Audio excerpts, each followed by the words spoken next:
Kontestan Indonesian Idol yang ke-10, Ziva Magnolia, sukses membuat Maya Estianty kepincut pada spektakuler show perdana yang dihelat pada Senin 18 November 2019 lalu. Bahkan saat itu, Maya memprediksi Ziva bisa meraih juara Indonesian Idol bila tidak ada sistem voting. Meski tampil cantik di panggung Indonesian Idol yang ke-10, rupanya Ziva Magnolia merasa masih memiliki kelemahan.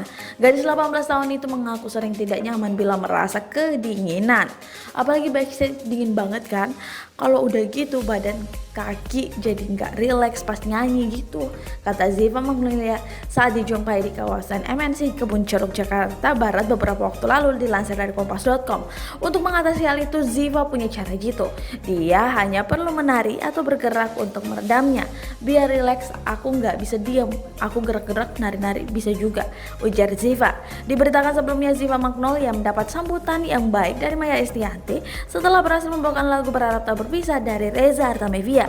Ziva Magnolia dianggap mampu menjawab tantangan dari para juri untuk membawakan lagu berbahasa Indonesia.